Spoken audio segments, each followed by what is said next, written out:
Hey,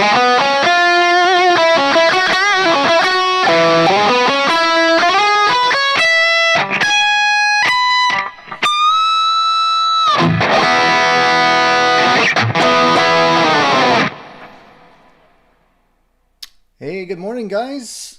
It's a little bit early for those high notes, but I was playing this guitar while I was waiting for 10:30 to come around, and I realized I hardly ever hit that little last note there. That's probably the fret that gets the least amount of wear on any of my guitars, so I had to throw one in this morning.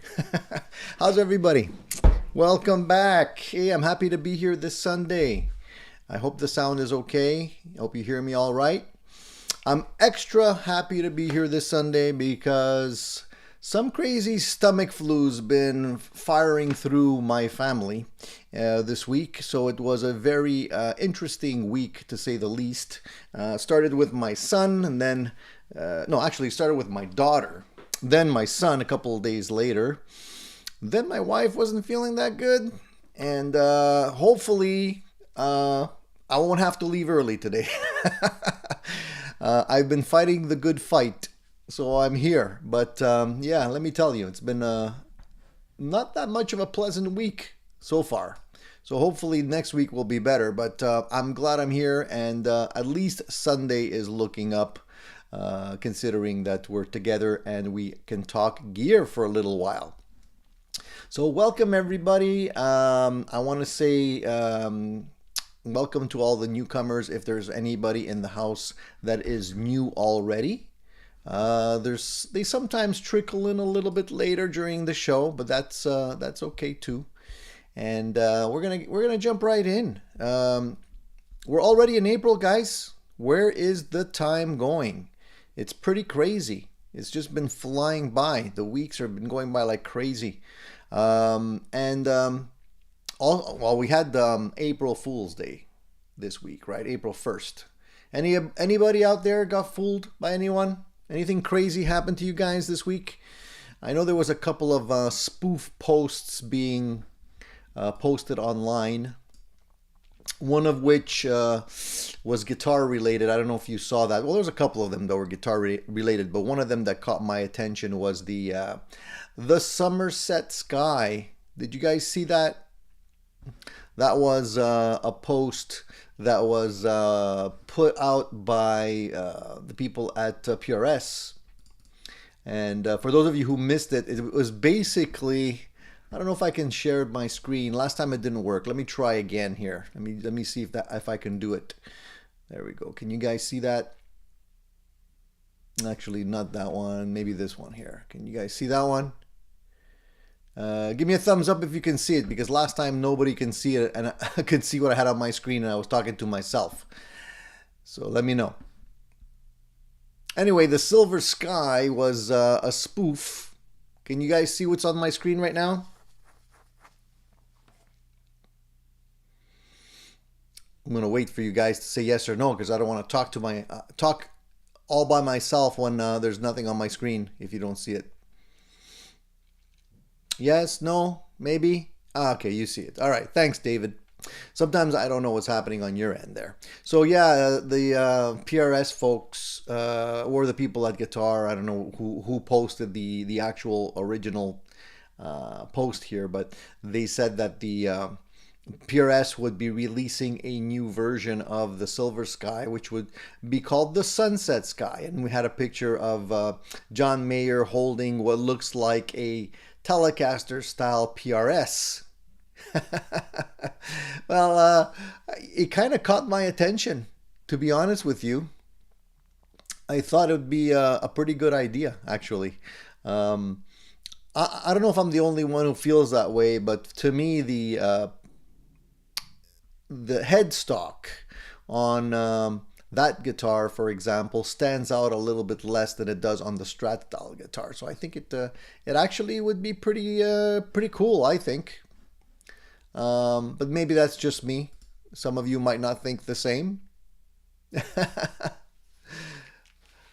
So nobody played a trick on me this April Fools, but I don't know, with all the craziness that's going around the world these days, I think we're getting fooled enough as it is. But we won't start talking about that. Let's start talking about gear. Let's start talking about what you guys have been doing. So I need to ask you guys who's been practicing this week. I want to start off with the P word because we always talk gear, but we rarely talk about practicing. So are any of you out there trying to learn anything new? Have you accomplished anything this week? Maybe practiced some kind of specific piece of music that you've been working on? I'd like to know. Let me hear your thoughts on that. Now, as usual, if you want to chat, you have to be subscribed to the channel. So hit the subscribe button, and about a minute later, you'll be able to chat. So if you're lurking in the background and are wondering why you can't chat, it's because of that. Obviously, we always appreciate the good comments, and of course, we appreciate the thumbs up. If you guys can do that, it always helps the channel get more views, and it's appreciated.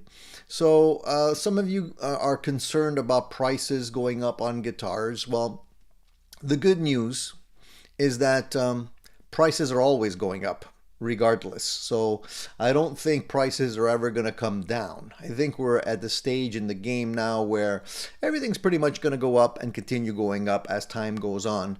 I think the days of affordable anything are coming to an end, unfortunately. So if you have any cool guitars that you like in your collection, I would say maybe hang on to them for a while. Maybe don't sell them right now, because I have a feeling you might regret it as prices continue to creep up. So answering the questions, what you guys are practicing here. Vinny's World says for him practice is a daily thing. That's awesome. And he's been working on Paganini's Fifth Caprice. Wow. That sounds like it's going to be pretty challenging. So I guess you like music in the flavor of Yngwie. You know, Yngwie was a big fan of all the classical Paganini and all the different classical composers that he integrated into his style of guitar playing. So that's pretty cool. I can't play that stuff, so I hats off to you if you can play those runs, because I can't play that fast. David says he's I'm off book for Lost Cause by Beck. So a Beck fan in the house. That's pretty cool. I like that. Cushman's working on some ZZ Top tunes. What else? Eddie's been working on some Boston tunes, but he's having a hell of a time trying to get that Boston tone. Yeah, they do have the guitars on those albums, definitely have a very specific tone. What are you trying to use to get those tones right now, Eddie? Are you going through a modeler? Are you going through an amplifier? What's your setup? What's your rig? Vox working on Beck's Bolero. Nice. Yeah, I haven't heard that one in a while, but that's a great song. And Steven's been working on a D minor etude that makes me say bad words this past week. 1st to 5th fret stretches. Nice. We have a few people practicing some interesting things. Very nice. I'm glad to hear that, man. Cool Tune says Open G tuning. Shane says ran through Mellencamp's Hurt So Good last month. Now looking for a new song.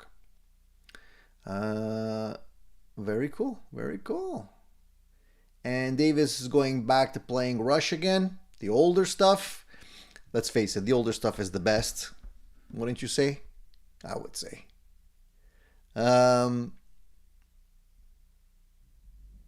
Music and Gear says my tube amp ran as a modeler until I said it's April 1st.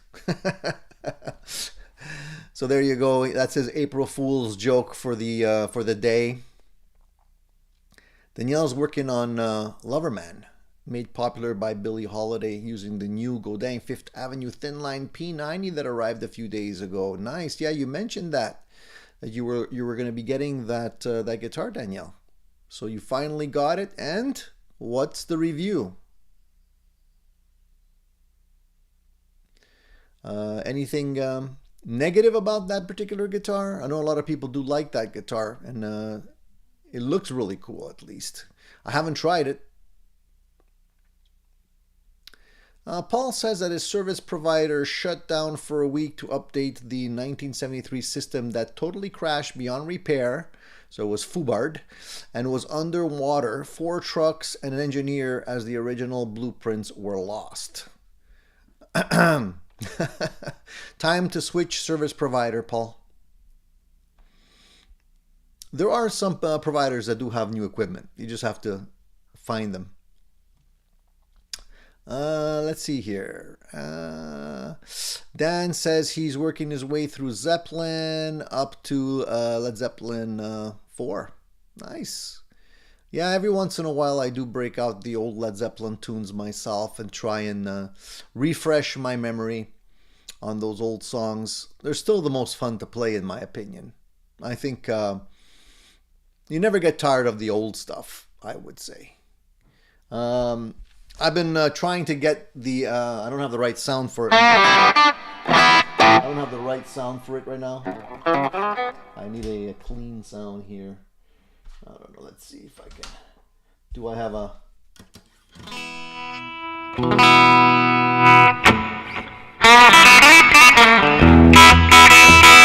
I've been trying to get that sound. That's too loud, guys. Sorry, I know it's going to be a little bit... I don't have a... Let's see if I have something with a little bit more drive on it, maybe. Let me try this guy. Sometimes too loud. Hard to control the sound on when I'm going through my my interface, because it's the humbuckers are pretty... They're pretty loud, a lot of output. And sometimes when you switch over to a clean sound, it's just not...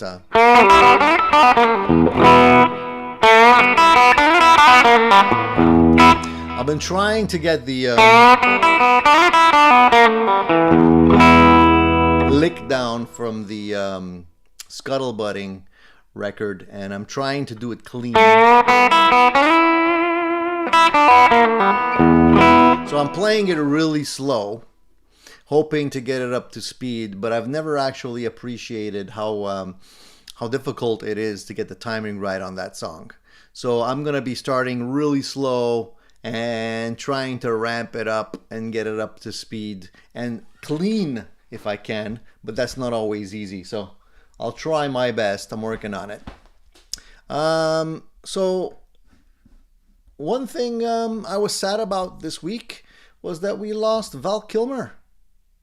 Good old Val Kilmer. He's gone, unfortunately. I know he had a lot of issues with health, and obviously he wasn't doing well. We saw that in the later days, and unfortunately he passed on. He was better known as Batman, and of course he did an excellent job portraying Jim Morrison in that movie that he was in a long time ago. I think he did an excellent job. He was the right face, the right character for that particular role, I think. Hey Ian, what's up? Nice to see you, man. Yeah, happy birthday, Jack. Jack Collins had a birthday. Congratulations, dude. Hope you celebrated. Maybe got some new stuff as well. So yeah, that was a little bit sad for me to hear that he passed on. Again, I think he did an excellent job in many of his roles, and unfortunately he got dealt some bad cards in life. Now there was also a rumor, and I don't know if this is true or not. This could have been another April Fool's joke, but I read somewhere that Netflix was going to release a documentary on the legendary career of Jim Morrison. But I have a feeling it's not true. I have a feeling it was a joke. Maybe just some creative AI and some... I don't know if you guys heard this or not, but there is a lot of... there are a few documentaries about Jim Morrison, and if you're a Doors fan, I'm sure you've probably seen these already. There's a new one which puts forward the conspiracy theory that that Jim faked his own death. But I don't believe that stuff. I mean, I think Jim's gone.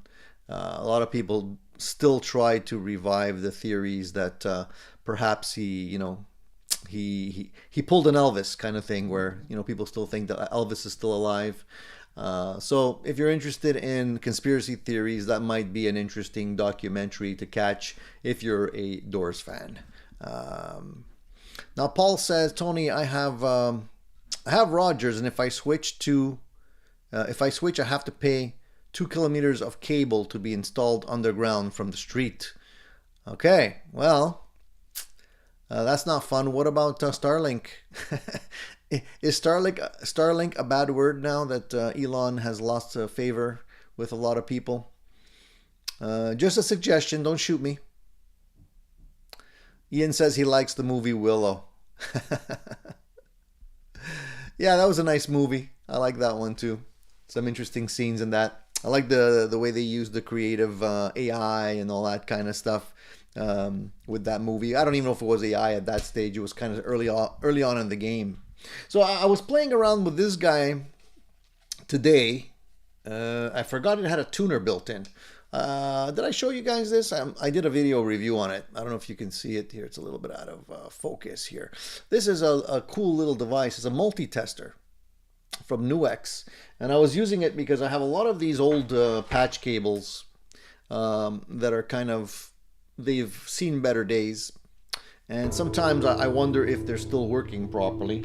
So this little device works really. It's really nifty. You just basically put one end in, and it'll detect it, and I'll put the other end in, and if everything checks out, it gives you 2 little check marks to say your cable is good and working properly.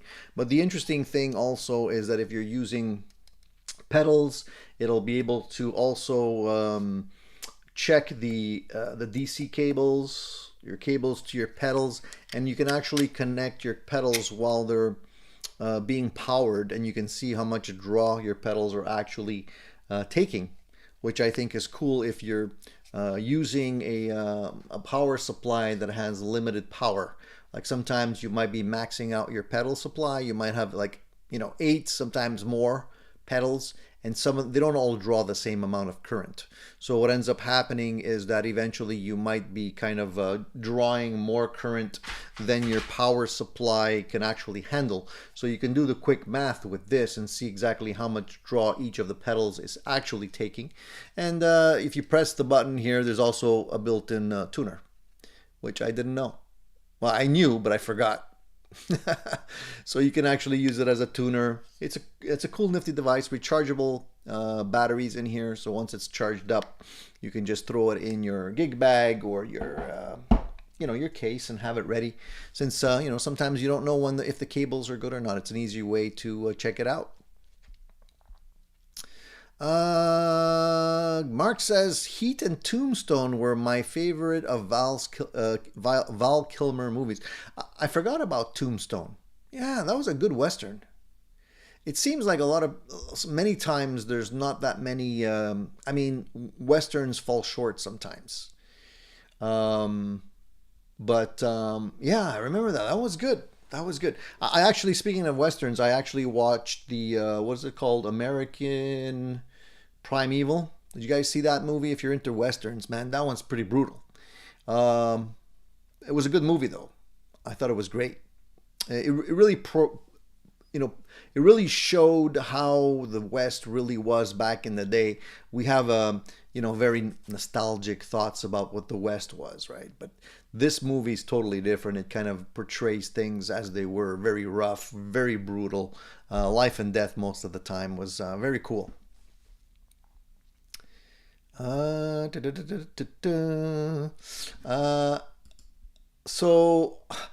I don't know if this was because of my stomach flu, or not my stomach flu, but maybe the bug going around or what. But I had some crazy dreams this week, man. And I don't understand why I'm having these dreams. I dreamt about Keith Richards, and I think Mick Jagger was in that dream also. and I'm pretty sure I was showing Keith Richards some gear.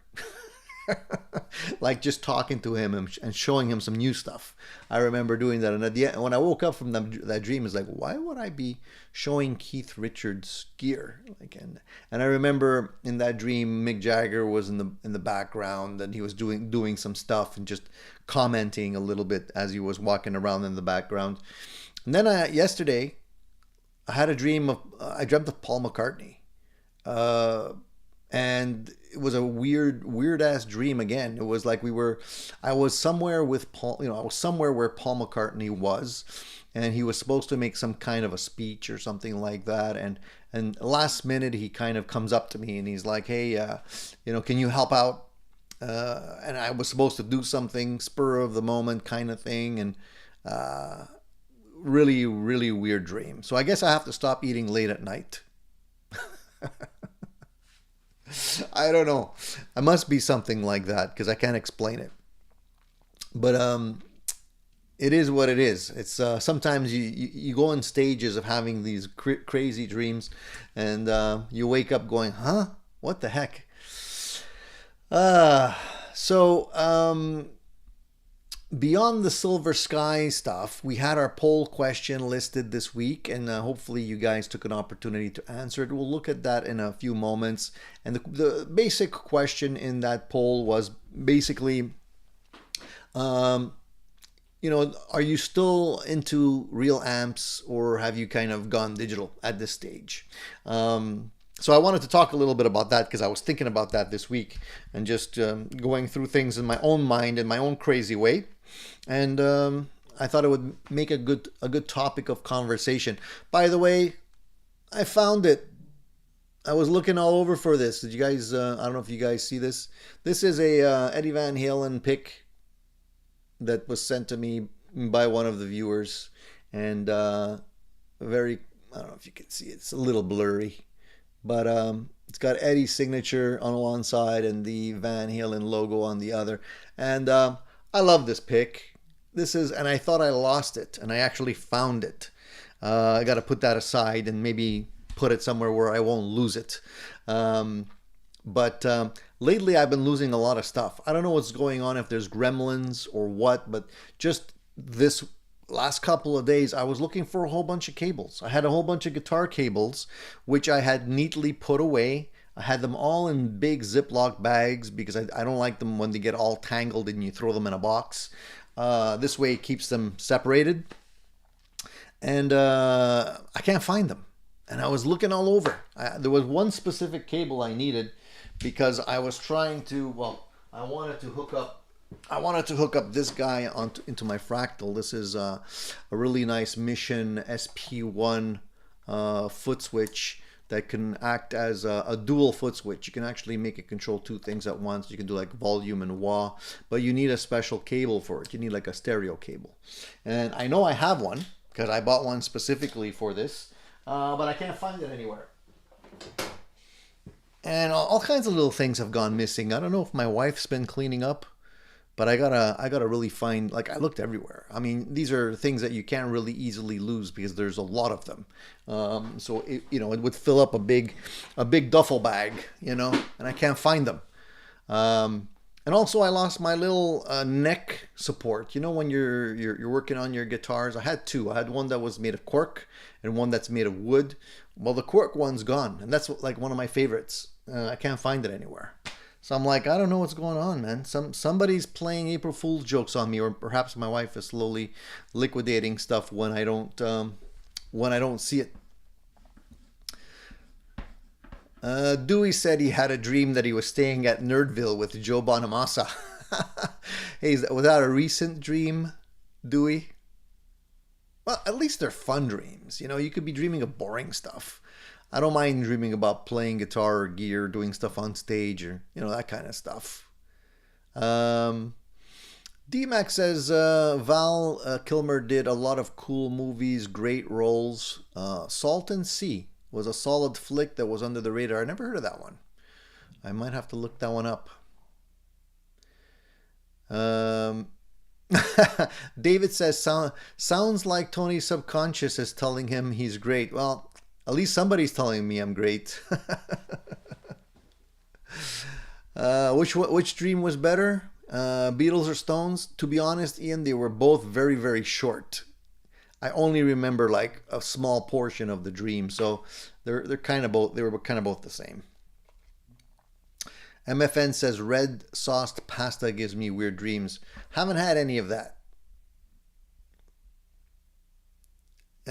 Richard says he dreamt that Jagger and Dennis Weaver were at the Playboy Mansion and Weaver got lost. Jagger found him in a room and was underneath Hefner, and Jagger said, "Hey Hugh, get off a cloud." I get off of a cloud. You flubbed the punchline there, Richard.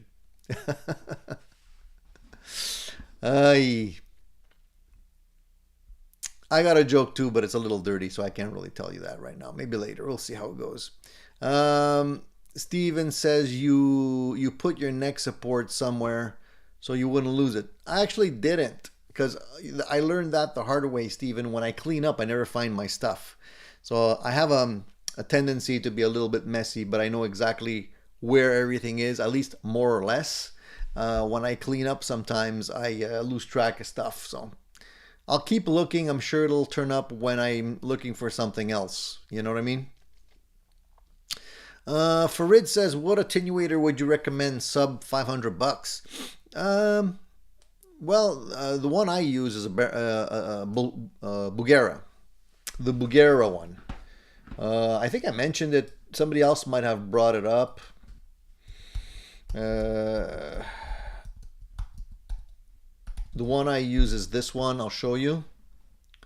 It's about 100. Brand new. It's under $200. So you can get that even cheaper used. I'll show it to you. I'll put it on the screen here real quick. This guy. I have exactly the same model. I picked it up used. I think I paid it like $100, maybe less. And it works really well.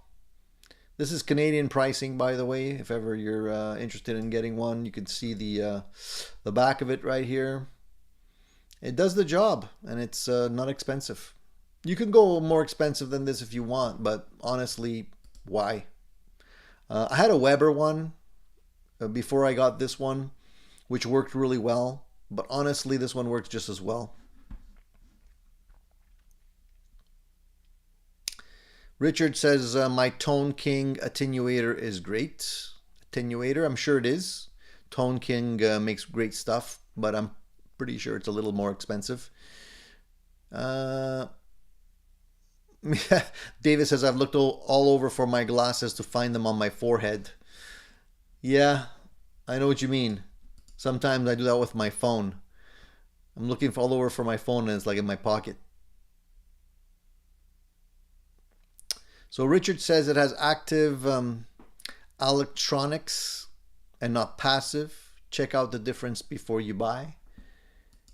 Yeah, I mean, if you have the budget for a top of the line version, definitely grab one. So Cool Tune says the JHX small box works well too, but through the effects loop only Bugera runs from the speaker. Yeah, if you're gonna, honestly, if you're gonna buy something expensive, I would say the aux box does a fantastic job as well. If you want to be able to play really quietly in a room and you want to be able to hear what you're playing and maybe even record, then yeah, that one's still one I really enjoy.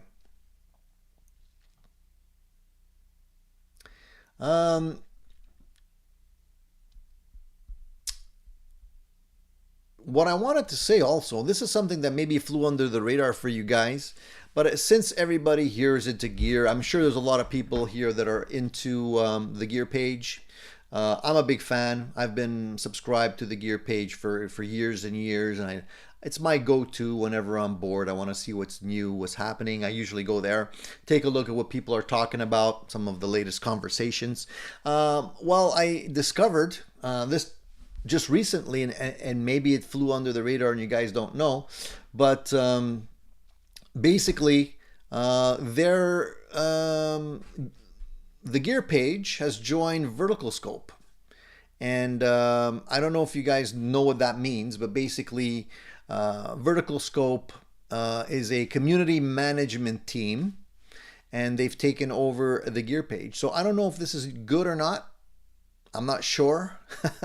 I always am a little bit reluctant when I hear that new management has taken over something that's been working really, really well for a long time. And I hope they're not going to, start saying that we're going to be making improvements, because when they say that, usually it goes down the tubes. When they made the announcement, they said specifically community is at the heart of everything that they do, and that their top priority is continually providing stability and providing the resources to help the gear page thrive for many years to come, which sounds great.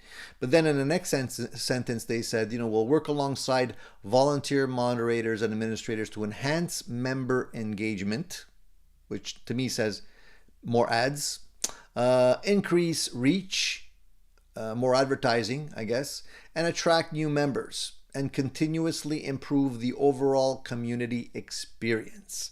So what I hope is that they won't start charging, because till now the gear page was essentially free, that you could make some kind of donations, but there wasn't anything imposed. Oftentimes when somebody else takes over, that can change, and I'm really hoping that it won't, but we'll see.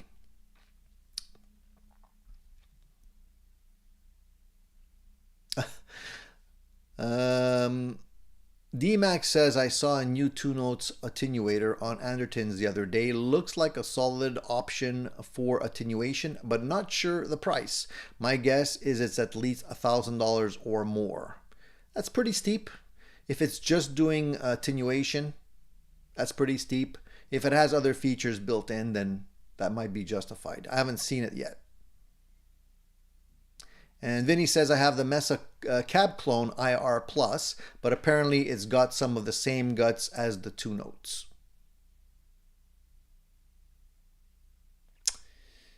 There's a lot of options out there, guys. There is a lot of options. It really depends on how much you want to spend. If the budget is unlimited, there's a lot of stuff you can opt for.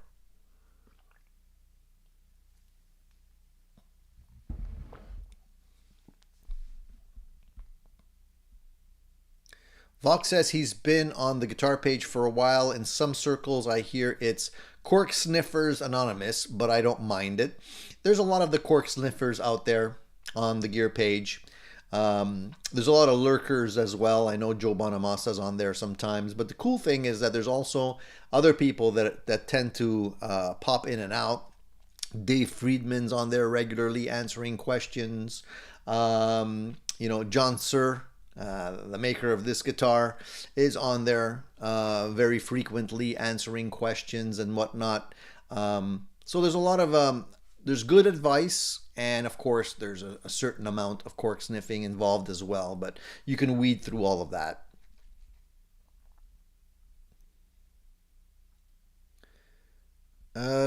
So Shane says he's got a Raven West guitar last week. Raven West guitar. Did they change their name to AOI guitars because they were similar? I'm not sure.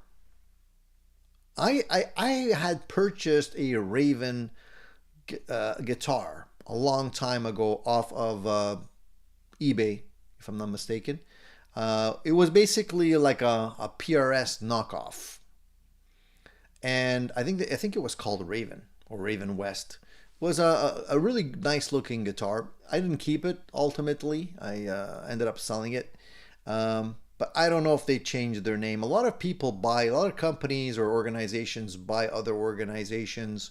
Supro recently was taken over, and there's a lot of buying and selling. So I really don't know who's running the show there. And if it's associated with AOI. AIO, sorry, AOI. So Shayna, I noticed in the pre-show chat that your wife was miffed, and are you in the doghouse again for the I guess buying too many guitars? Do you want us to talk to her? I mean, you could put her online. Maybe we can have a what do you call that when an intervention on your behalf. All the boys here could talk to your wife, maybe smooth things over. I don't know if that would be a good thing or a bad thing. Is she understandable? You know, is she understanding? Can she be convinced? Ah, she saw the credit card statement. Rookie mistake, dude. Never buy stuff on your credit card. That's rule number one of the Addicted to Gear show. Always pay cash. Never leave a paper trail. I should have a show dedicated just to tricks and tips, how to sneak things in the house. D-Max says, I'm starting to use headphones more with my HX Stomp. Is there a price point and a type of headphone that works best without breaking the bank? There's a lot of headphones available out there, and you can get some decent ones that are not that expensive. But it's very difficult to get, good quality at a low price. I found I've tried a lot of different headphones, and I end up always coming back to these. The reason I like these are the Sennheiser HD 590s. It's an old pair of headphones. They're not. They have newer versions and more expensive versions, but what I like about them is that they're over the ear, but they're open.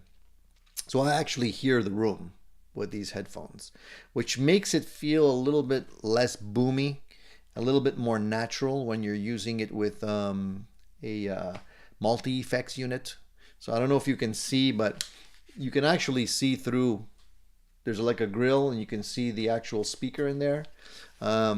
And they're really comfortable. The actual material that sits over your ear is made of velvet. It's not plastic or vinyl, so it doesn't get sweaty or uncomfortable. So they're very, very comfortable.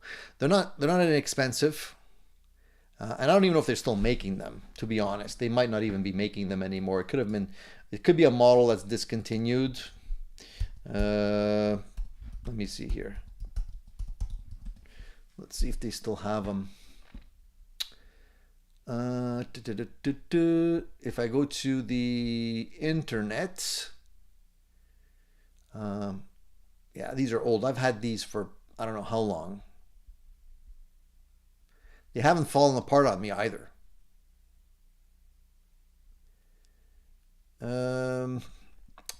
I don't see the 590s. I see the 600s, but those are very expensive. I don't know if I could recommend those because they're open, but those are like, the 600s are like $579 Canadian, so pretty expensive. I wouldn't necessarily recommend you spend that much. They have the 599s, which I guess are the upgraded version of these, and they're $279 on Amazon, Canadian. Those might be a version you can take a look at. It all depends on how much you want to spend.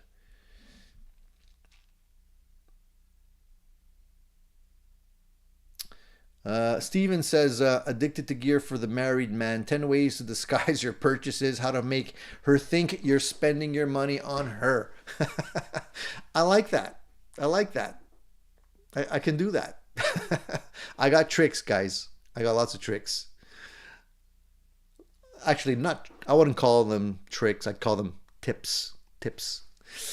All right. Ian's Guitar Shack says, plus ears are not bottled up like headphones open. Sorry, I missed the first part of that.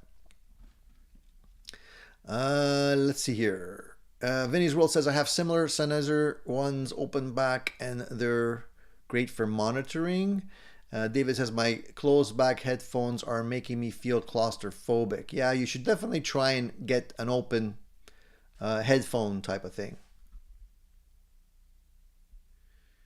Yeah, it feels more natural. Dewey says, I could never get used to headphones while playing. I tried a few different ones. It's really getting, you got to get some that are light and comfortable. These are really light and comfortable. And, you know, because they're plastic mostly, you'd think they'd fall apart. But I've had other headphones that are heavier and made with more like bulky material, and they tend to fall apart quicker. I don't know why that is. So I guess the old adage, you get what you pay for, still stands true. David says you could do like my kid and just skim a little off the top each time you get gas money. Except I don't get gas money, David, but I like that. I like the way you think. Yeah, I'm sure if we poll everybody here would be able to provide some interesting tips. Why don't you guys give me one of your favorite tips? That would make a fun little session here. I'll give you one of my tips. If you're gonna buy multiple guitars, get them in the same color, because usually they don't pay that much attention to what's coming in and what's going out. And if you have a couple of guitars that basically look the same in terms of color, they tend to think that it's the same guitar. So you might have 3 or 4, but they all kind of look the same. So that's my tip of the day.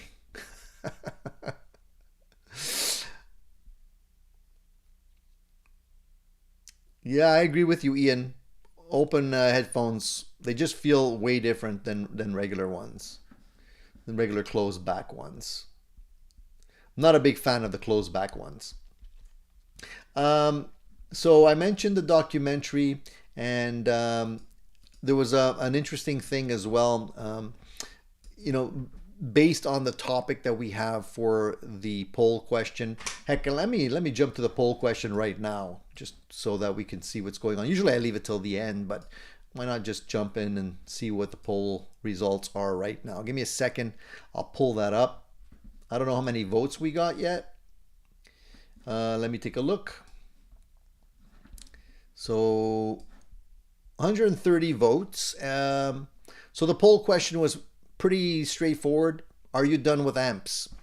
I didn't necessarily mention why you'd be done with amps, but are you done with amps was the main question. We got 130 votes, and 70% of you says no, I'm still loving my tube amp. 18% said mostly.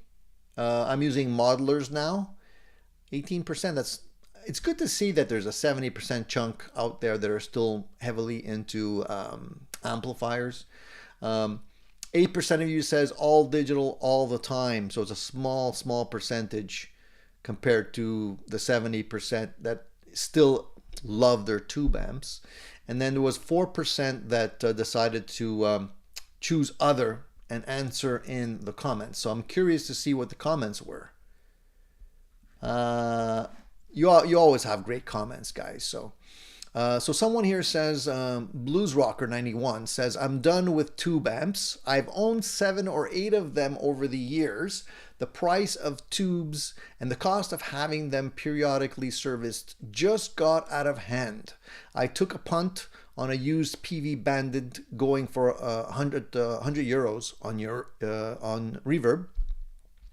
And that was nearly 3 years ago, and haven't even switched my tube amps on since. In fact, I like the dirty channel on the Bandit so much I don't even bother with pedals much anymore. It just does everything I need. So, you know, I have to agree with the price of tubes going up. They went through the roof. Like, tubes were never that expensive before. Now you're looking at quite a bit of dough if you have a few tubes that you want to change on any of your amplifiers. It's expensive. They're getting harder to find, and good quality tubes are even harder to find. So you're kind of stuck, you know. And if you are getting your amps serviced, or you need to get your amps serviced, that's going to be expensive for sure. So if you're getting old gear, as I mentioned about a week ago, if you're buying vintage amplifiers or amplifiers that are a little on the older side, more than not, you're going to have to get them recapped. You're going to have to get the tubes changed. You're going to have to get some work done, things cleaned, scratchy pots, all that kind of stuff, which is expensive. You can easily spend $300-400 if you're going to be paying a tech to do that kind of stuff on an amplifier. So yeah, it is expensive. So I kind of agree with Blues Rocker on that one. Rich Small says, I like all amps, including tubes, solid state, and modelers. So he's kind of across the board. He's happy to work with whatever. I kind of fall into that category at this stage. I do enjoy having real amplifiers and feeling the amp and the dynamics that are being offered by a real amp. But I also love the convenience and just the sound quality, the high fidelity of a really good modeler as well. It makes things so much simpler in so many different ways. So I'm between the two right now. Peg City Pickups is here. Hey, nice to see you. He says, I recently rented the Line 6 Pod Go to dip my toes in the modeler world. It was a major no for me. I'm still drawn to the analog sound of old. See, it's not for everybody.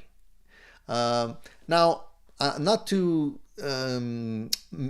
diss the Line 6 Pod, but if you end up trying something a little bit more high-end, like a Kemper or a Fractal, or there's a bunch more that I could name, do yourself a favor, maybe just rent one and try it. You'll see there's a big difference between a Pod Go, for example, and like a Fractal FM9. But I understand that it's not for everybody, and not everybody's willing to jump right in. Vinny's World said, every place I've lived for the past X number of years has been either a place that's limited in space or have strict noise regulations. I love tube amps, but I can't really use them without bothering others. Even at the lowest wattage, it's usually too loud.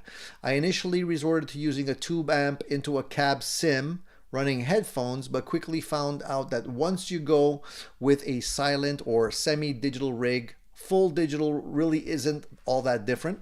These days I spend more on good captures and models, but once in a while I'll still turn to a tube amp just for a very short while during the afternoon if I'm home. You know what? I understand that as well. Noise, the fact that you need to keep things down. Not everybody has a very patient wife like I do that allows me to play pretty loud most of the time, so I get to enjoy my amplifiers. Because let's face it, if you have a Marshall or you have a Friedman or you have any kind of loud Fender amplifier, it's going to get loud really, really fast. If you want to get your amplifiers into that sweet spot where you're really enjoying the sounds, the saturation, and the tubes are cooking, it's loud. So that's another vote in favor of modeling solutions where you can just put headphones on and play, and you still get that full loud experience, but obviously at more manageable volumes. That's another aspect to consider, as well as portability. If you're trying to lug a 4x12 cabinet because you're working with a Marshall and that's what you have, and you got to lug that to a gig, we're not getting any younger. That doesn't help. Profile Production says, Tony, what is the best steel frets jumbo for ES335? I'm refretting mine. Why not go stainless steel? If you're going to spend the money on a refret, why not do stainless? They last a lot longer. They might cost a little bit more, but you won't have to worry about it. This guitar has stainless steel frets, by the way, the Sur. Little things like that on the Sur is really what makes it special. Stuart wants to know, what's your favorite HSS guitar and how is it wired up for tone pots? Well, I don't have many HSS guitars. There's a couple of inexpensive ones, like I have a couple of ERT guitars, ERT guitars that are HSS. I'm not a big fan of HSS guitars specifically. This guitar was actually a HSS guitar originally. And I still have the pick guard with the pickups and everything, but I switched them over to Porter pickups. You know, some people might consider it sacrilege to put humbuckers in a Strat style guitar, but they work really, really well.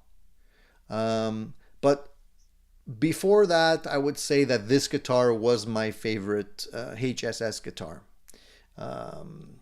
This is just so you know, it's a Sir Standard Pro. So they had Sir pickups in it. You wanted to know how is it wired for tone pots? I'm not sure what you mean by that. It's just standard. This guitar is just standard. There's no push pull splitting or anything like that. It's just it's a 5-way switch. So when it was a SSH configuration, it worked the same way. It was either just humbucker, single, single. There was no splitting with the humbucker. Some guitars that I try that split the humbucker, I don't really dig the sound that much. I always find it sounds a little anemic, so I kind of avoid it. So I decided just to go with the humbuckers on this guitar, and I think it sounds killer.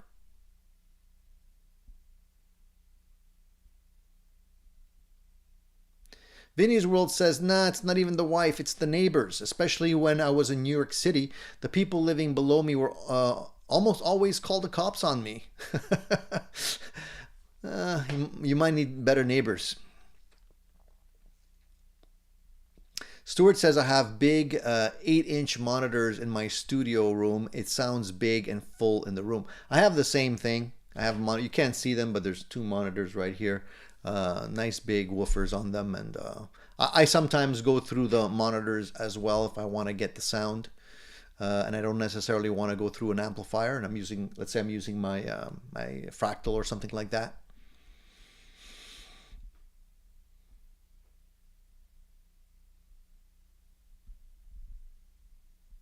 Rexomatic says, keeping 25-plus-year-old Fender twin reverb, play a Princeton reverb and a Vox AC10 most often, and a couple Spark amps, as well as the Bose S1 Pro Plus for acoustic guitar. Yeah, so there's a lot of people that are still balancing real amps with modelers. So someone else says, I have a tube combo. I have a tube combo, modular combos linked in stereo, and the tube amp emulated out of the left channel of the interface or monitor is set up, and a SM57 mic on the DV77 speaker from the modular on the right side. I'd love to add an FR powered cabinet with a Fractal product. Look, you know, I can't say enough good things about the Fractal. The FM9 for me has been like probably the best money I've ever spent on gear, because it can do so much, and it's really so flexible that I've never felt like it was limiting me in any way. It could do more than what I could even imagine. Like, I'm not that much of I even don't tweak that much to be able to use all of the features and functions in it, but I'm learning stuff all the time, every day. And some people might not feel comfortable with that. I understand that they just want to plug into an amp and play. Totally get that. It does require a little bit more learning, but you know, once you get your head around what it can do, it's amazing.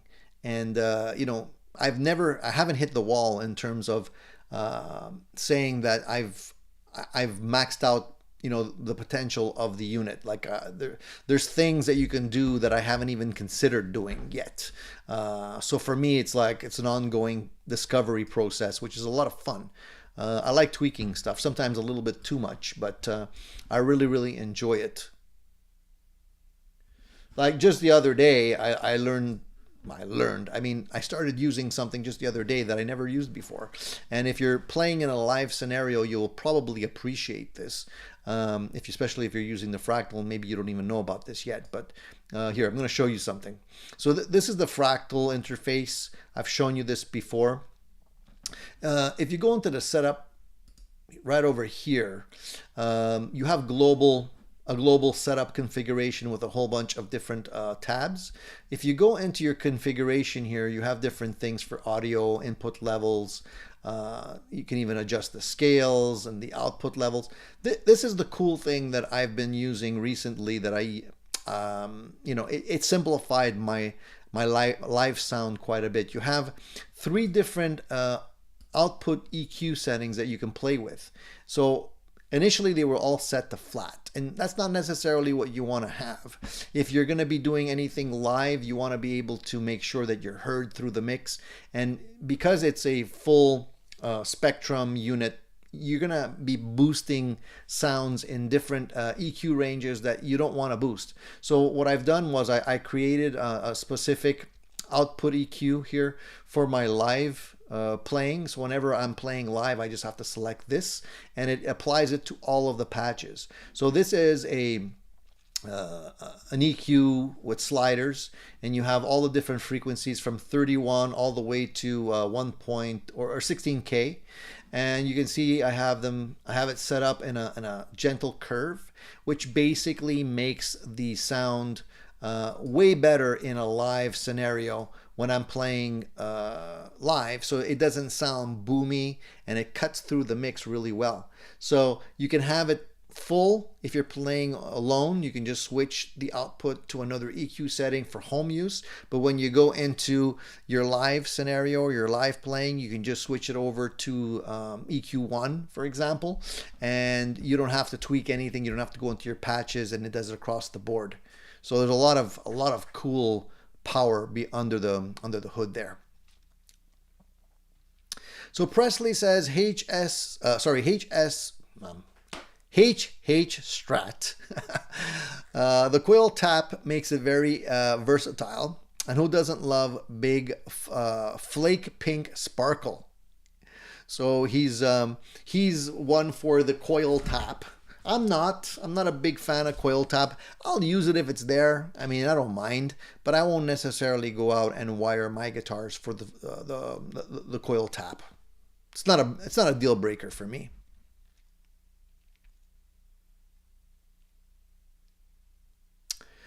Shane says, Tony, ever thought of making some admins for your live stream?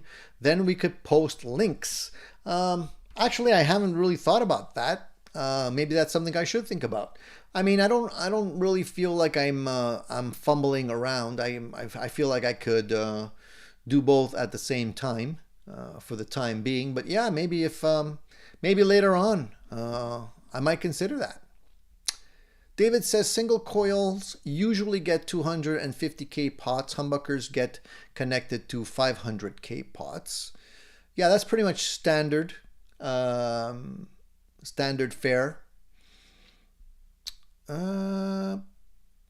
Presley says one of my favorite builds that I still have and play the most is a HH with a coil tap switch. So that's what he was saying earlier. I was jumping around there. Ian says, I like the neck pickup single coil sound on a Strat and humbucker at bridge. They can do away with the middle. You know what's funny is I used to feel that way too, Ian. I used to feel like, the middle wasn't that great, but on some of my guitars, the neck and middle position or the middle and bridge position just sound phenomenal. Not on all of my guitars. I think it's just a question of what type of pickups you have, but some of them really sound really good, really, really good. Plus you get the noise canceling as well. So, for me, I really like that. Guys, if you don't mind, give me a thumbs up. If I like to remind people to do that from time to time because we tend to forget, we get into the conversation. But if you enjoy the show and you want to support the channel, please take a moment. A thumbs up never hurts. I appreciate it. How many of you out there are rocking HSS guitars at the moment.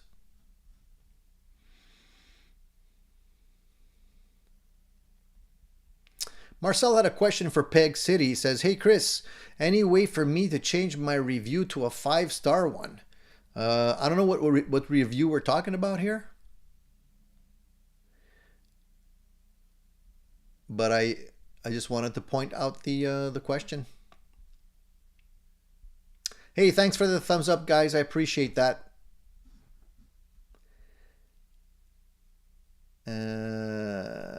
So Peg City says, "Hey Marcel, I'm not sure if you can make the change at your end. I'll have to look and keep you posted." So I don't know what the back and forth is, but it looks like they got it under control. By the way, since Peg City is here, and these are Peg City pickups in this guitar, I wanted to say check them out. They make really good pickups, really cool stuff. And while we have them here, I want to take a look. Any new stuff? I haven't actually been to the Peg City pickup website recently. I should visit a little bit more frequently. And of course, they're made in Canada. So I have to point that out because, you know, being Canadian, I like to support Canadian products. And they're great. So I'm just checking out the website.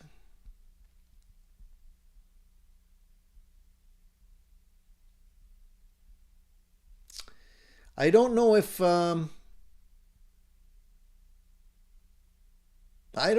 there's anything new. I think I see some cool humbuckers here, single coils, nice. I guess we can let them talk and pipe in if there's anything new we should check out on their website. I haven't been there often enough. I apologize for that, but you know. Let me know if there's something I should be checking out. Corey's Garden says, "One of my Telecasters has single in the bridge, P90s in the middle, humbuckers in the neck, 5-way switch plus Gilmore mod." Very cool. Sounds like a very complicated guitar. It sounds to me. I don't know. I like to keep things simple. Typically, I try and keep my guitars not too complicated. If there's anything that I can't really get, you know, I just try and switch out pickups. But I don't play too much with wiring and complicated wiring. Sometimes it just gets a little bit too convoluted for me. Peg City says, "Lots of new stuff happening this year, Tony, including 2 new artist endorsements, as well as a whole line of worship spec pickups for the worship players, which I'm very excited about." So explain this to me, because I don't know much about the worship world of musicianship. Is there a specific worship sound? I don't understand what the difference would be. Like, what would make it different? But maybe you can explain that to me. D-Max says, "I've been checking out an Ibanez Prestige made in Japan, HSS, but it's a bit too pricey for me currently." Yeah, those Prestige guitars they tend to be inching up in price. I've noticed that. Yeah. But they're cool guitars. I saw a couple of gem guitars recently with the monkey grip and all that kind of stuff. I had one back in the days, was a white one. I actually was looking at some of them. One was like highlighter yellow. I think the other one was pink or something. They always have these really freaky colors. For a moment I'm like, yeah, it was a fun guitar to play. I ended up selling it. I don't regret selling it, but I scratched that itch and I moved on. So now I don't know if we finished talking about the poll. I think Paul our very own Paul here made a comment. He says, "I have a Plexi, but my main go-to is a hybrid system, Friedman IRX 2 Pre and an Art SLA 560 watt power amp, and a closed tuned cabinet with a single 12 Celestion Neo Creamback, all balanced in and out so I can go through recording and sound reinforcement systems. Looks like you have it dialed in quite nice there, Paul. This is the beauty of it, you know. It's like you don't necessarily have to, shun things just because it's not old school. There's new ways of doing things, and the Friedman IRX gets really good reviews. A lot of people have used those and enjoy them very much. So why not use what's available? I'm all for that. Stuart R says, just call it worship guitar so it's tax-free. And Peg City says, yes, for sure. Worship players use massive signal chains with lots of modulation and ambience effects. By winding ultra low output pickups with balanced inducents, we can achieve a pickup with ... with a lot of headroom. It helps to keep the signal clean after all the effects are added into the signal. So there you go. I learned something new. I did not know that. So Davis also piped in and says, I think worship guitar equals modulation plus delay plus reverb. So a lot of effects. I see. Okay. I didn't know that. See, I learn stuff every day from you guys. This is why I love doing this. So Monk, Steven, Monk. Steven says, Porter Pickups, do you have any humbuckers that would shine in a 12-string electric, looking for more clean tones with a good balance between the highs and the lows? That's a good question. I haven't actually had many people asking about that, but it's true. If you think about it, 12-string guitars, what do you do with those? 12-string electrics. You don't hear about that every day. So that's a good question. I'll let the pros answer that question. I can't answer that one. I don't have a 12-string electric guitar at the moment.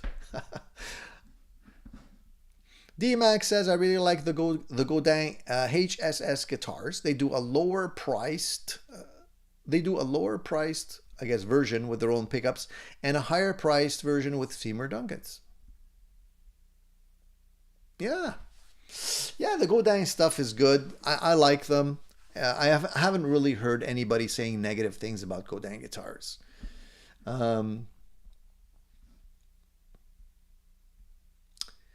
So here D-Max says, on the poll question, he says, I got a Modeler and Boss Katana right now. I'm interested in getting another tube amp, but still holding out for the right one and the right price. For now, though, I'm content with what I got. And someone else says, if you're a bedroom guitarist who plays quietly, modelers are the way to go. Once you learn to dial them in and get a good FR speaker, they sound great and you can get any sound you want. I kind of agree with that, but there is a learning curve. And there is additional equipment that you need if you want to really get the max out of your modeling amp. But when you have it, there's little that you can't do. Corey's Garden says, my cousin plays bass in his church band. A lot of the time he plays bass line of Hell's Bells, the bass line of Hell's Bells, says it fits most tunes they play in church. Okay, a joker. And Paul says, I have a Peg City Firebird pickup and still have not had it put in. A new repair guy has come into town. Looks like the right guy. He even sells Peg City pickup. So he probably knows what to do then. Very cool. Very cool indeed. There was something else I wanted to talk about because this kind of, it fits right into the conversation that we're having here about sounds and pickups and everything else. So Gibson has recently unveiled the Les Paul standard double treble with uncovered humbuckers. Okay, so they're classic white bobbins. Okay, so you might be asking yourself, what's the big deal? You know, they're just uncovered pickups. So why all the hoopla? I'm not sure why all the hoopla, and maybe our good friend at Peg City Pickups can answer this one, because I don't really get it. I think they're just trying to, again, the marketing guys at Gibson working overtime. So let's see what they say, because I don't want to judge before I have all the facts here. So what they're saying in a nutshell here, it says, and I'm reading directly off of their article here. It says, there's something about Les Paul standards with uncovered pickups that means business. New from Gibson, the outrageously cool Les Paul Standard 50 double treble with Les Paul Standard 60s double treble bring uncovered Burstbucker pickups with double classic white bobbins to the table alongside full gloss nitrocellulose lacquer finishes that simulates several years of subtle fading. So it's actually not just the pickups, it's also like the way the guitars are painted. Okay. So it says you'll have to move fast, of course you will, to get your hands on one of these limited edition guitars, which means you can't buy this junk forever. Production is limited to only 500 instruments for each colorway: vintage cherry sunburst and vintage tobacco sunburst. So it looks like they're rehashing and making a big deal about nothing again, but I could be wrong. Maybe you guys see it different. So they go on to say which Les Paul Standard double treble model is best for me. And they say, although there's a few other differences between the models, Burstbucker 1s and Burstbucker 2 pickups, gold top hat knobs, and vintage deluxe tuners on the Les Paul Standards 50 double trebles. So that's they're making them a little different, but all I can say is it's, you know, basically just pickups, the finish, and the knobs on the guitar. So I don't know how much these are going to be costing because they don't list a price, but are you guys going to be in line for one of these? I don't know, man. I mean, I can change my own pickups. Why do I need to spend more money on a brand new Gibson guitar just because they're putting in uncovered pickups? Not sure.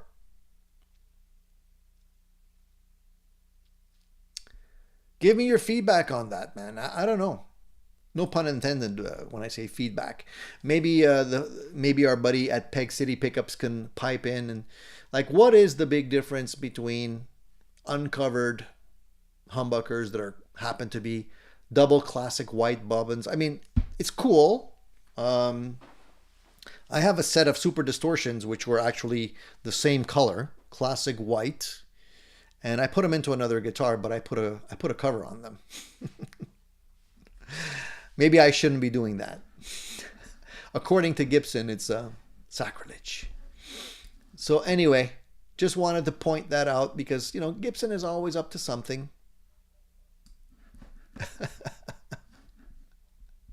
I don't feel like I'm enticed by it at all. So maybe I'm the only one there.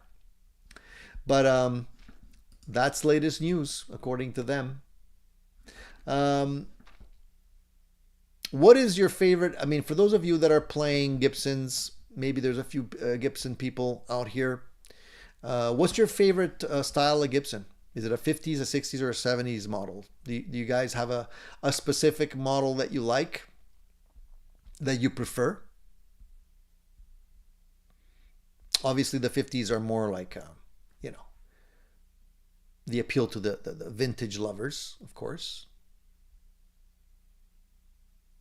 A lot of people do like the necks on the 50s. Some people, you know, prefer to go with a slimmer neck. I'm just wondering if any of you out there have any kind of preference. I do say, I can honestly say that I do have a bit of gas for a nice gold top Les Paul. I do have a really nice gold top guitar at the moment, but it's got P90s in it. If you guys know the history, the 50s Les Paul originally came with P90s. They were all finished in gold, I think till about 1958. Then the Sunburst arrived at that point. So the gold tops had humbuckers from 1957, along with the models that had P90s in them. So I don't have a gold top.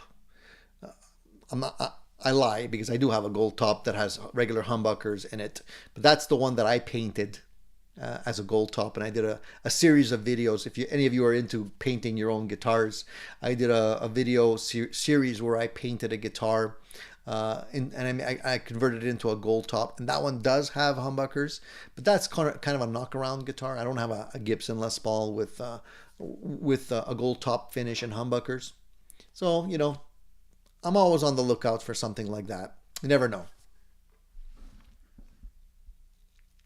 So Peg City Pickup says there isn't a big difference other than the look, but it is a fact that the nickel cover does attune a small amount of high frequency from the signal. So uncovered can be slightly brighter.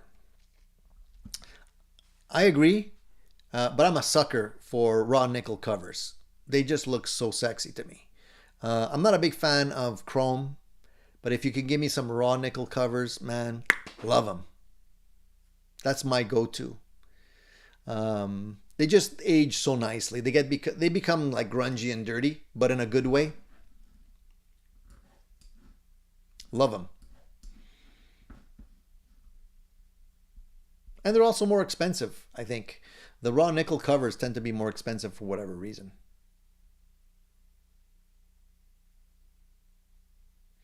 And I'm not a big fan of the burst buckers. I know they're mentioning burst buckers in the article. Not a big fan. I love 57 Classics. I had a set of burst buckers in one of my Les Pauls. I took them out. I ended up selling them. So Dan says Gibson 50s Les Paul and 60s SG is what his go-to is. Vinny says 60s modern is his go-to. Let's see here. And David says I only have a 70s SG to compare. Motor Rose Music says I have a 60s, but I wish I had gotten the 50s. I like the fatter neck. I have two two SGs here. One has a 60s neck. The other one has a 50s neck. I prefer the 50s neck. I prefer the 60s neck. Sorry, the thinner neck. The fatter neck is nice. It's nice because it's a change, and it's not so bulky that it becomes cumbersome. But the slimmer neck just flies. Feels so much better to me. And I find that neck on that particular SG is very similar to what I have on my 335, which is also quite thin. Shane's gassing for green bursts. He's looking for a greenie. Vinny's Rule says the traditional line I like as well. It's kind of a half-assed 50s, not quite as thick as a 50s, but not as tapered as a 60s. So Jack likes the 50s. Mark loves his 61 SG. Me too. Love that one.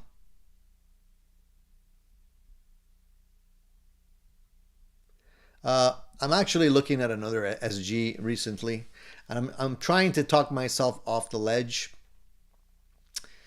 I don't know why, but it's purely just a color choice, because I already have one, the 61, but I just can't get enough of this one. Let me just show you what I like here. You guys can maybe talk me off the shelf. Let me see if they have it. I'm going to go to Long and McQuaid here. I'm not affiliated with them in any way. They just happen to be my local store. And let me see if I can pull it up here. And what's worse is that April is Gibson month at Long and McQuaid, so it means that you can get some discounts. So the one I'm looking at here is the SG Standard 61, but again, it's just the color. I'll show you. This guy, love the color. Silver Mist. So essentially it's the same as the guitar I already have. It's 61, except the one I have is red. This one, Silver Mist. And I do have an Epiphone inspired by Gibson SG, which is very similar in color to this one here. But I'm trying not to look, guys. I'm trying not to look. There is a discount, a small discount, happening this month. So I'm trying not to bite. But I love the color. It just looks so nice. I don't know if any of you are interested in these guitars, but really nice.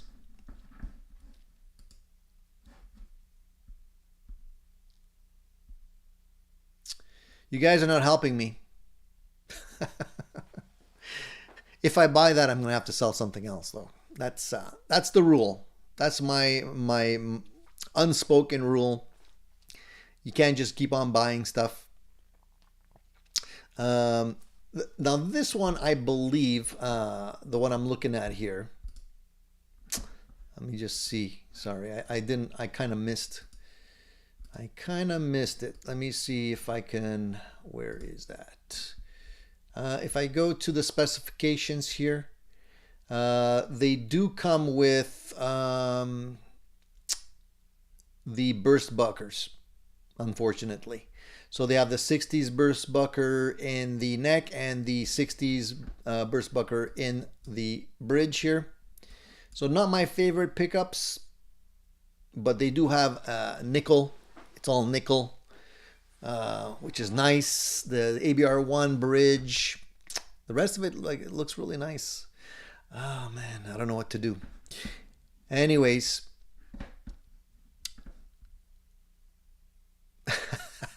Marcel says you'll regret not buying it. Will I? Oh, Shane says, how many guitars do you have to buy before you apply the 1 in, 1 out rule? I only got 12 guitars. You're starting to sound like my wife, Shane. Actually, you're starting to sound like my ex-wife.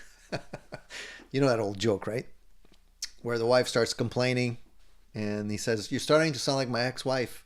And the wife says, really? I didn't know you were married before. And he's like, I wasn't.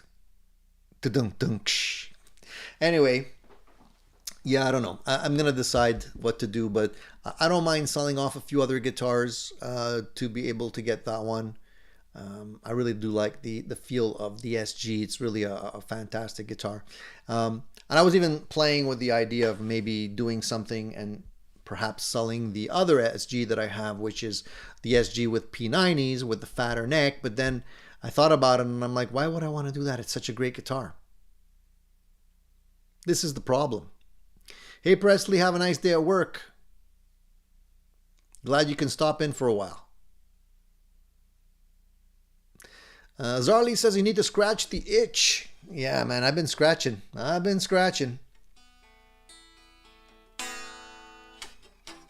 Did I ever show you? I did show you the other SG that I have here with the P90s. I think I did.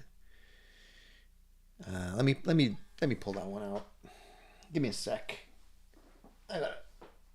You guys tell me. It's an older guitar, that one. It's not as new as the standard.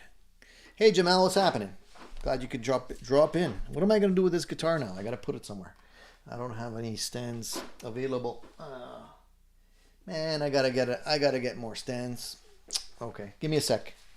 Be right back. Talk amongst yourselves. I'm just pulling out another guitar, guys. It's right over here.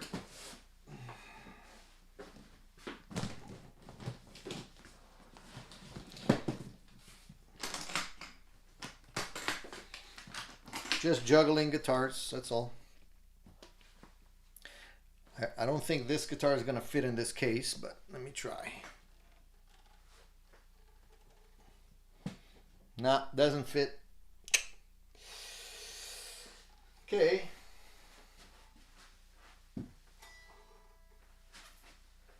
Gonna have to put it down gently.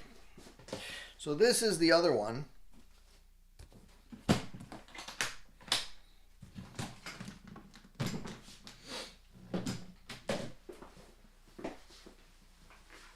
This is the other SG. And I got this one on a whim because of the P90s. I didn't have an SG with P90s. This is a classic, and it's pretty much stock except for the tuners. I changed the tuners over. I didn't like the tuners, so I went with the nickel ones. And these tuners are really great. If anybody has an old Gibson that you want to switch over to new tuners, the Clusen tuners on this that I bought are beautiful because they fit right into the old holes. So if you have the tulip style tuners and you don't want to drill new holes, go with these. Really good. I kept the old tuners. I have those. But I don't like making new holes in the headstocks. So yeah, so this one has a little bit of a fatter neck. Has the dots instead of the the wider, the wider what do you call them? The parallelograms? No, they're not parallelograms. The other ones, the standard ones. So they have a slightly different look, but they have some really nice P90s, and it sounds pretty good. I don't know, is it in tune? It's kind of in tune. Let me just pop up a sound here, make you hear them. Let me just get the volume up.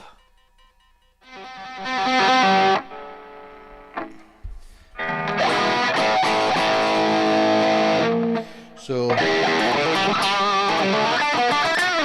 inlays, that's what I was trying to say.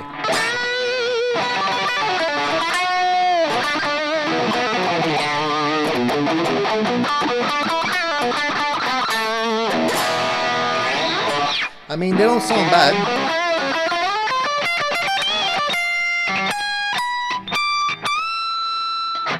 And you have, no issue going up the neck. This is the beauty of the SG, as every SG owner knows. Like, you're not struggling with the guitar.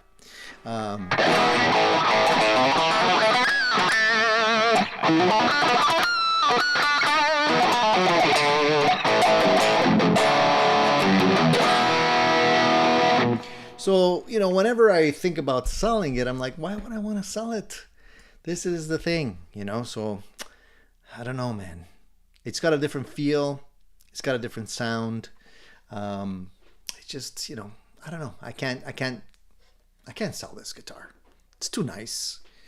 It just feels really nice. Zardy says, nice guitar. I've been looking for one. Don't sell it. You will most likely regret it. I know. This is it. This is the problem. So you end up having way too many, and you got to start a fund if you want to buy something else. So something else is going to have to go. I'll think about it, but most likely I'll start a little Gibson Les Paul. I keep on saying Les Paul. I think it's something psychological in my brain that doesn't click. I'm not yet automatically saying SG because I've been playing Les Pauls for such a long time.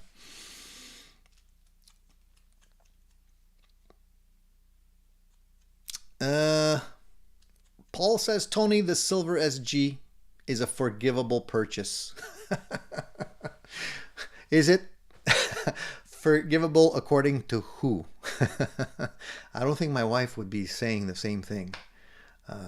Yeah, and I think everybody needs a P90. I keep on saying that. Don't knock it till you try it. I do think the P90 pickups look a little goofy. In terms of like sexiness, they're not the most sexy pickups out there, but they sound really good. And to me, they're really a lot of fun to play. So.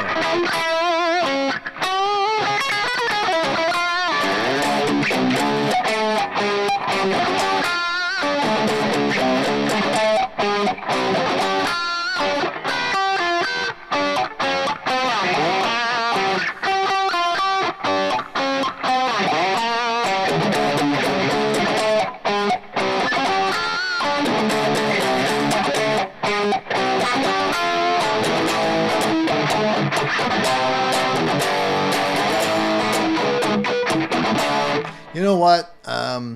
The more I play the P90s, the more I realize that they do cut through the mix quite well in a live scenario. I don't find myself struggling as much with the P90s for whatever reason. They're a little bit more noisy, but I'm not worried about that. Once the drummer kicks in, who cares? That's my way of looking at it. Stuart R says, anyone had luck staining a Jatoba fretboard? I'm not sure. Never tried. I've tried staining other fretboards. Monte Presso is an option if you want to stain. Linseed oil. If you keep on applying linseed oil on your fretboard, it will eventually get darker. Depends how dark you want it to be. And if you're really, really desperate and you want to get it dark fast, you can also use leather dyes. But I wouldn't recommend leather dyes unless you want to permanently change the color. Shane says P90s look like bars of soap. I play humbuckers. They do look like bars of soap. I agree with you. You know, it took me so long to get over the look aspect of guitars. You know what I mean? Because it's like you want to play a guitar that looks cool. Sometimes there's certain things, certain appointments that you just can't get over. And P90s were like that for me for a long time. I just couldn't get over the look of P90s. It didn't look right because I was used to seeing humbuckers. But then at a certain point, just like Telecasters, I always found Telecasters for me were country guitars. You know, why would you want to play a Telecaster? It's a country guitar. And I never really liked the look of the headstock. I always thought it looked ugly compared to the Strat headstock and all that kind of stuff. But, you know, I came around. Same thing with SG guitars. You know, I never really bonded with SG guitars before. And I always felt like, you know, it didn't look right, didn't feel right. It wasn't a Les Paul. And here I am with 3 or 4 of them right now and thinking about another one. So things change. I guess your taste evolves over time, but I get it. I get if you don't like the look. It's not for everyone. But it's okay, you know, eventually coming around is cool because you get to enjoy new things. It's just like the Silver Sky. You know, not a lot of people might not want to buy the Silver Sky. They might just feel it seems too out of place for them. I get it. I totally get it. Recently, our Doug Ulrich of Whitesnake. This is part of the thing where we're talking about in terms of gear, if you're still into amplifiers, if you're going digital and whatnot. Recently, he was asked, like, what do you prefer? Would you prefer having a good guitar or a good amplifier? And his answer was that a good guitar is more important to him than a good amp. Because he feels like he can still get a decent sound out of most any amp, whereas a good guitar is totally different. It makes you play differently, and it makes you, you know, it just does something magical underneath your fingers that you can't, you know, do without. So for him, it's definitely buy a good guitar and skimp out on the amplifiers. I kind of agree with him. You know, I feel like although amplifiers are, you know, make up a huge part of your tone, and if you don't have a good tone, you might not really want to play much, or it might not inspire you to play.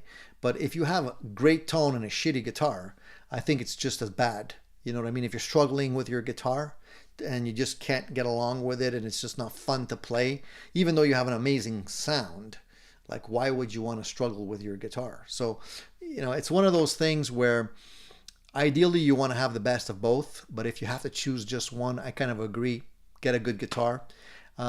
And the other argument that we didn't actually explore when we were talking about our poll question just now is that for me, I feel like it might, things are changing in terms of where where buyers are spending their money these days. And I feel like with the new generation of guitar players coming up, they're not afraid of technology and they don't mind modeling and working with computers and all this kind of stuff. And for them, they're maybe a little bit more reluctant to going with a tube amplifier, kind of like, old technology, so to speak. So the other question is like, is it still a good time to buy amplifiers? Because I feel like, you might be stockpiling a bunch of amplifiers, like I do, and eventually might have a hard time selling them because there's no market for it. You know what I mean? I think a lot of the new players, the younger generation of guitarists out there, like you said, like some people have said, they don't have the space, they don't have the, the ability to play loud, they might not have the budget, and they want more flexibility and more versatility than just one sound.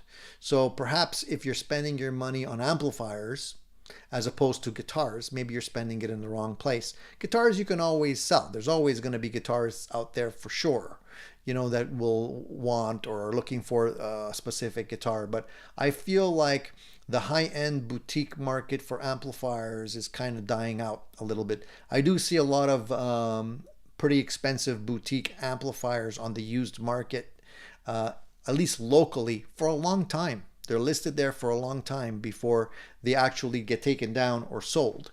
So you might want to consider that. You know what I mean?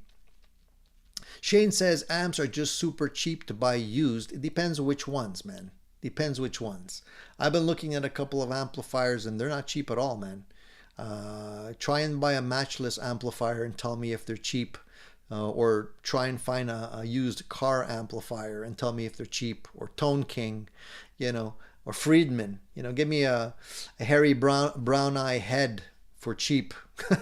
If you can find one for cheap, send it my way. The ones that you usually find for cheap are the ones that are mass produced, the more common ones, the PVs and the Katanas and all these, the Fenders, the hot rods, and the ones that you see all the time that are kind of all over the place. Those tend to be inexpensive because you can get them all day long. Even the deluxes, like, they went up in price a little bit, but they're still not really that expensive. But if you're looking at boutique amps, I don't think they're getting expensive, man. Inexpensive.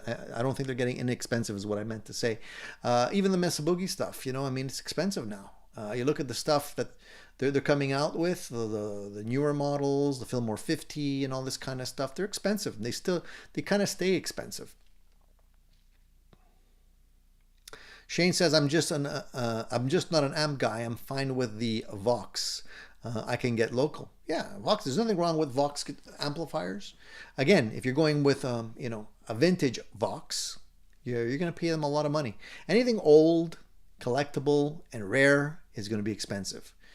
I'd love to have a matchless amp, but I'm not ready to spend $4,000 on an amp just yet. You know what I mean? I'd rather spend half of that and get a Fractal, and then have a bunch of, I could have matchless sounds in there and get pretty close, with a little tweaking. So yeah, anyways, good conversation today, guys. I do appreciate you guys swinging by. I've been talking an hour and a half right now, so unless there's other questions that you want me to answer specifically, let me know. Otherwise, we're going to wrap it up. The only last thing I wanted to talk about was there was an interesting article that I read this week regarding the old rockers that are not getting any younger. Roger Daltrey was talking about how he has issues, health issues. He's apparently pretty deaf at this stage in the game. He says he's also going blind. He's having a hard time with his vision, and the only thing that he doesn't have that's getting worse is his speech. And he's like, when that goes, I'll be doing a full Tommy, deaf, dumb, and blind. But it's not fun to see our old rock star heroes deteriorating the way they are. Never fun to get old, but that's what we're dealing with. You know what I mean? We're dealing with these guys. If you if you get out of if you were a rock and roll star and you came out of it with just hearing problems and maybe vision problems and nothing else, and you survived, that's pretty good. I would say that's pretty good. Par for the course, I would say, because most people didn't even get out alive. You know what I mean? So if you all you have is hearing damage, and I can't imagine not having any hearing damage when you were part of one of the loudest bands in the world, the Who. You know, what else can you expect? You know that's going to happen. But he's encouraging people to take care of their hearing and wear, earplugs when you can, and I agree with that. Try and protect your hearing as much as possible. But enjoy playing your guitars and get out there and practice, man. You guys are doing an excellent job of playing new music. So go out and play some more. And hopefully next week you'll have nailed that song you're working on, or that, that piece from that classical tune that you're working on, and make us proud. Guys, if you guys don't mind, on the way out, please leave me a thumbs up. I appreciate you guys participating in these great Sunday chats each and every week. We'll be here again next Sunday. If you missed out, or perhaps are just jumping up onto the show at the last, the midnight hour, like we like to say, at the tail end of the show, don't fear. We'll be back next week with more. And I'll be looking forward to having another session with you guys, and hopefully we'll have a great chat. Thank you so much. I appreciate you guys tuning in. Have a fantastic weekend, and looking forward to next week's show. Take care, guys.